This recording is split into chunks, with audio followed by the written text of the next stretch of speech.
की सुरक्षा के लिए आपसे निवेदन है कि कृपया अपनी कुर्सी पर बैठे रहें और अब आप अपने मोबाइल फोन का उपयोग कर सकते हैं। जी नहीं, ये कहानी नहीं, दरअसल कहानी का एक छोटा सा किस्सा है। वो क्या है ना कि ज़िंदगी में कुछ चीज़ें ऐसी होती है जो हमारे साथ पहली बार हो रही होती है और हमेशा हमारे दिलो दिमाग में एक यादगार किस्सा बनकर रह जाती है।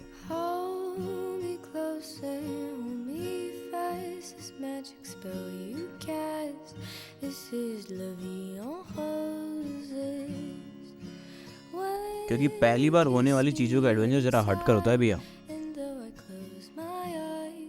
तो एक कहानी भी एक ऐसे ही यादगार किस्से के बारे में है। दरअसल ये कहानी है एज ए फोटोग्राफर मेरी पहली ट्रिप के बारे में। लेकिन इन सबसे पहले मैं आपको अपने बारे में बताना चाहता हूँ। बंदे का नाम अंकित है और मैं एक फ़ोटोग्राफ़र हूँ और पिछले 1.5 सालों से फ़ोटोग्राफी सीख रहा हूँ।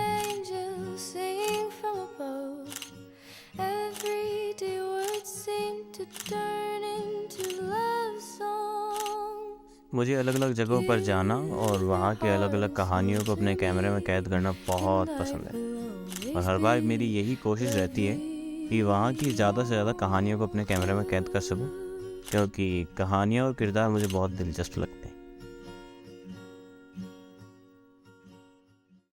तो कहानी की शुरुआत होती है एक शूट के सिलसिले से जोधपुर जाने के प्लान से और हम अपना बोर या बिस्तर बांधकर घर से स्टेशन जा रहे थे। तभी तो आप मैं देखा रहा क्या गाड़ी चला रहा था तो मैं मारा हो रहा था, नहीं देखा रहा क्या? आपको रोकना चाहिए ना, दूर दिखा रहा। एक्सीडेंट होते होते बच गया और दरअसल गलती हमारे ऑटो वाले भैया की ही थी। बात थी तो सिर्फ जोधपुर जाने की, तो जयपुर टू जोधपुर ज़्यादा डिस्टेंस नहीं है, लेकिन हमने डिसाइड किया कि हम जनरल ट्रेन से ही जाएंगे। हमें लगा कि शायद रात के समय वहाँ ज़्यादा भीड़ नहीं होगी, लेकिन कभी कभी हम जो सोचते हैं वैसा बिल्कुल भी नहीं होता। देखो तो बताने क्या करवा रहे हैं हमारे। सीट मिल गई थी वैसे। जोधपुर में फ्रेश सुबह की शुरुआत हमने चाय से और हम अपने होटल जाकर सो गए। फिर अचानक याद आया कि हम यहाँ शूट के सिलसिले से आए थे, तो हम बस जल्दबाजी में निकली। थोड़ा लेट हो गए थे वहाँ पहुँचने में, लेकिन काम जल्दी हो गया। तो बस अब हमारे पास घूमने के अलावा कोई काम नहीं था, तो हमने लिस्ट बनाई लोकेशंस की और निकल गए। तो शुरुआत हमने की मेहरानगढ़ फोर्ट से। जिन्होंने मेहरानगढ़ फोर्ट देखा है सब जानते होंगे कि बहुत ही सुंदर है, बहुत अच्छा व्यू है वहाँ से। लेकिन जो लोग नहीं जानते उनको हम थोड़ी सी यहाँ पर इन्फॉर्मेशन देना चाहते हैं। दोस्तों, मेहरानगढ़ को राव जोधा ने सन 1459 में बनवाया था, जो कि राठौड़ वंश से थे और राठौड़ वंश के मुख्य देवता सूर्य के नाम पर इस किले को नाम दिया गया मेहरानगढ़। मेहरानगढ़ किला शहर के बिल्कुल बीच में बना हुआ है और पहाड़ की ऊंचाई पर 5 किलोमीटर तक फैला हुआ है। इस पहाड़ी को पक्षियों के पहाड़ के नाम से भी जाना जाता था और वहाँ एक सन्यासी रहते थे जिनका नाम था चिरियानाथ जी, और उन्हें पक्षियों का भगवान भी कहा जाता था। कहा जाता है कि जब किले का निर्माण हुआ तो पहाड़ी पर रहने वाले लोगों को वहाँ से हटा दिया गया। बाद में जब चिरियानाथ जी को कहा गया कि आप पहाड़ से चले जाइए, तो उन्होंने राव जोधा को श्राप देते हुए कहा कि एक दिन तुम्हें तुम्हारी गढ़ में पानी की कमी महसूस होगी। कहते हैं कि उनके श्राप का असर आज भी उस जगह दिखाई पड़ता है। 3 से 4 साल में कभी ना कभी वहाँ पानी की जरूरत पड़ ही जाती है। तो ये तो हो गई कुछ हिस्ट्री वाली बातें, लेकिन भाई मैं ठहरा फोटोग्राफर बंदा, मेरा तरीका अलग है चीज़ें दिखाने का।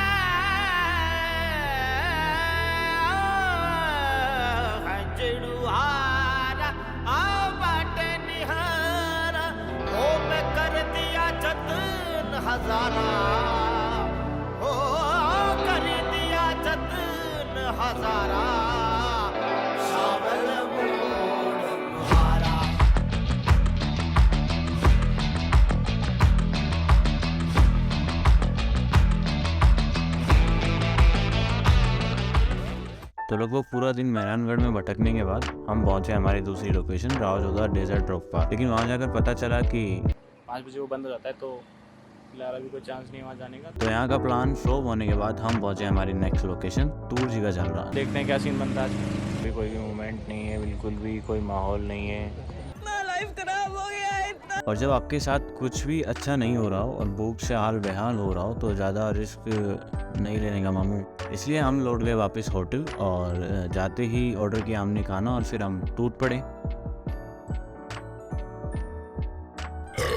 और अब पूरे दिन की भागदौड़ और थकान ने हमें ऐसा लपेटा और 20 मिनट तक एक दूसरे को कोसने के बाद हमने एक दूसरे को कहा गुड नाइट। तो अगली सुबह हम फिर निकल गए, कुछ देर चले, कुछ सीढ़ियाँ चढ़ी और फिर देखने को मिला ये सुंदर व्यू। और थोड़ी देर वहाँ गुजारने के बाद हम पहुँच गए ब्लू सिटी और वहाँ के नज़ारे तो अलग ही थे यार। ऐसा लगा कि किसी मूवी का ही सेट हो पूरा। और फिर धूप के कहर को देखते हुए हम पहुँच गए घंटाघर। और तो वहाँ कुछ तस्वीरें लेने के बाद हम कैलाना लिंक जा ही रहे थे, तभी अचानक घर से फ़ोन आ गया कि घर वापस आज बहुत ज़रूरी काम है। तो बस जो ट्रेन हमको जल्दबाजी में मिली हम लोगों ने वही पकड़ के आ गए वापस जयपुर। और इस तरह से कि अपनी इस यादगार जर्नी का एंड। अब बताया कि ऐप पे एंडिंग नहीं है, उसके लिए माफ़ करना। तो इस छोटी सी ट्रिप से बहुत कुछ सीखने को मिला। तो अगली बार एक अच्छी लिस्ट बनाएंगे फिर से एक नई जर्नी के साथ। मिलते हैं फिर बहुत जल्दी। घर पर इमरजेंसी ये थी कि मम्मी ने साड़ी ली थी थोड़ी दिन पहले, तो बस वही चेंज करवानी थी यार।